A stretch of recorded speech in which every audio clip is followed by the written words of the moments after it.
morning, everyone. Good morning. This morning, I want to tell you about Wilmer. But first, I'm going to open the screen. Yes. In 2011, Wilmer had been in Pro Niño for many years. Pro Niño is a home for street children in Honduras. He was smart and inquisitive to the point that the other kids called him the scientist because he was constantly asking questions. He was also our resident artist, which meant we had a tradition that at some point during all of my trips, he would grab my journal, run off into his room, and draw something that would surprise me later on as I was journaling throughout the days. As far as I was concerned, I wasn't even worried about him. He was on the road to success, and I thought nothing would knock him off his track. Until some not quite G-rated photos were found on a phone that he had. And he was so angry that he was about to be punished and a little bit ashamed at what this would do to his reputation, so he ran away. But even then I wasn't worried. He had a long history on the street before Pro Niño and an overly intimate relationship with crack. But that was before. He now had friends, he had a bed to sleep in, he was used to 3 meals a day, and he liked showering on a regular basis. So I thought, give him a day, maybe 2 days, and he'll realize he's not the same person, and he'll be back. Days passed, and then weeks, and I started realizing how wrong I was. But even then I thought, he probably just needs an invitation. He was in trouble, and he ran away. He probably doesn't realize he's still welcome. So that started months of every time I was in Honduras, I would spend a good chunk of time looking for him on the street, until one day I found him. He was so high and so dirty, but still I felt like, we've got this. Finally, I found him. So I told him, Wilmer, we love you and we want you to come back. Let's go. I'll get in my car, we'll just go eat something and then head right back. Adamant. He had just had zero desire to go back to Pro Niño. He had reacquainted himself with his drug addiction, and that had a hold on him. So this started a ritual with me of praying and then going to Honduras and looking for him, and if I could find him, trying to convince him, tell him all of the reasons why he needed to come back. But I was always greeted with a general attitude of, I don't want to change my life, and this is what I deserve for my life to be. And it was killing me to watch this kid that I love so much just throwing his life away. So in 2012, I did something that I thought I would never do, because he's a child who was rarely sober enough to be able to understand what I was telling him, that a child should not be homeless and alone on the street. So I got the police involved, and I watched as they talked to him for a minute, loaded him in the back of the truck, and we went to Pro Niño. He was so angry.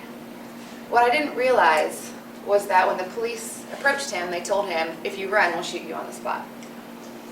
So this child felt betrayed and threatened, and he knew that I was the one behind it. So for the first few days, all I would get from him is a glare every time I was near him. And then after a few days, I'd ask him a question, and he would grunt in response. Do you want some paper to color? Then, by the end of the week, he actually changed, and he said that he was happy to be there, and that he was going to give this a shot. So yay, victory! Wilmer's off the street! Till a month later, when he went right back. By this point is when I really started losing hope, because I still would look for him, and when I would find him, we'd go out to eat. But he remained adamant that this is where his life was going to be, and it's not going to change. And I knew that there's no way that I could force him back again.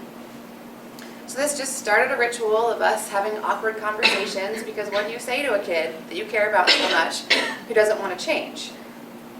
So, anything new? Got anything planned for next week? Those beans you're eating look tasty. There was just not much we could talk about. And it got to the point that whenever I would look for him in the area that he usually hung out, and I'd ask the kids if they had seen him, I would always brace myself for that moment when I knew they would say that the streets had claimed his life. But then in October, all of that changed. See this row of posts, and you see how this one is bent and oddly missing a light. One night, he was very, very high, and he decided he wanted one of these lights to sell for scraps. So he climbed up this pole, shimmied across the pole, the actual little rod, somehow got the light off of the pole, and the pole bent, and he fell. Somehow landing on this concrete barrier down here, on his stomach, bending his body in half. And I was with him, we were there whenever he was telling me this story, and he hopped up onto the barrier, leaned over it, and said, right here is where I said, God, please forgive me for everything I've done in this life. Wilmer had finally had his awakening moment. He slid down onto the sidewalk, curled up into a ball in agony, until some random passerby picked him up, took him to the hospital, where he had an operation for the internal bleeding he had from the impact. After the hospital, of his own free will, he went into a center for men, because he's now 18, with addictions.